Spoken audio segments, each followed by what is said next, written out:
ಪ್ರಕೃತಿಯಲ್ಲಿ ನಮಗಾಗಿಯೇ ವಿಶೇಷವಾಗಿರ್ತಕ್ಕಂಥ ಆಹಾರವನ್ನು ನಮ್ಮ ಸಸ್ಯ ಸಂಪತ್ತು ನೀಡಿದೆ. ಆದರೆ ನಾವು ಅವುಗಳನ್ನು ಬಿಟ್ಟು ಬಾಯಿ ಚಪಲಕ್ಕೋಸ್ಕರ ಅನೇಕ ವಿಧವಾಗಿರ್ತಕ್ಕಂಥ ಆಹಾರವನ್ನು ತಿನ್ನಲು ಹೊರಟಿದ್ದೇವೆ. ಅವು ನಮ್ಮ ನಾಲಿಗೆಗೆ ರುಚಿಯನ್ನು ತಂದು ಕೊಡಬಹುದೇ ವಿನಃ ದೇಹಕ್ಕೆ ಅಪಾಯಕಾರಿಯಾಗಿರುತ್ತವೆ. ಅಂತಹ ಆಹಾರಗಳನ್ನು ತಿನ್ನುವ ನಿಟ್ಟಿನಲ್ಲಿ ನಾವೆಲ್ಲರೂ ಕೂಡ ಇಂದು ಮೈಗೂಡಿಸಿಕೊಂಡಿದ್ದೇವೆ. ಯಾವ ಆಹಾರಗಳನ್ನು ತಿನ್ನಬಾರದು ಎಂಬುದರ ಬಗ್ಗೆ ನಮ್ಮ ವಿಜ್ಞಾನ ಹೇಳುತ್ತದೆ.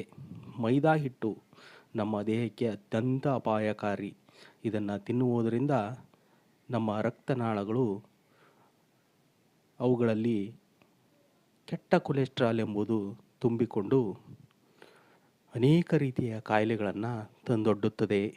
ಹಾಗೆಯೇ ಕಾಫಿ ಮತ್ತು ಚಹಾ ಅವು ಒಂದು ರೀತಿಯ ಅಫೀಮಿನಂತೆ, ಅವುಗಳನ್ನು ಕೂಡ ತ್ಯಜಿಸಬೇಕಾಗಿದೆ. ಮಾಂಸಾಹಾರವು ಕೂಡ ನಮ್ಮನ್ನು ದಿನೇ ದಿನೇ ಕೊಲ್ಲುತ್ತಾ ಹೋಗುತ್ತದೆ. ತಂಬಾಕು, ಮದ್ಯಪಾನ ಇವುಗಳಲ್ಲಿ ನಿಕೋಟಿನ್ ಅಂಶ ಇರುತ್ತದೆ ಮತ್ತು ಮದ್ಯಪಾನದಲ್ಲಿ ಆಲ್ಕೋಹಾಲ್ ಇರುತ್ತದೆ. ಇವುಗಳನ್ನು ದಿನನಿತ್ಯ ಸೇವಿಸುತ್ತಾ ನಾವು ನಮ್ಮ ಆರೋಗ್ಯವನ್ನು ಕೆಡಿಸಿಕೊಂಡು ಹೋಗುತ್ತಿದ್ದೇವೆ. ಇವುಗಳಿಂದ ದೂರ ಉಳಿಯುವುದು ತುಂಬ ಮುಖ್ಯವಾಗಿದೆ. ಇಂತಹ ಆಹಾರಗಳಿಂದ ನಮ್ಮ ಆರೋಗ್ಯ ಕೆಡುತ್ತದೆಯೇ ವಿನಃ ಯಾವುದೇ ರೀತಿಯ ಪ್ರಯೋಜನವೂ ಆಗುವುದಿಲ್ಲ.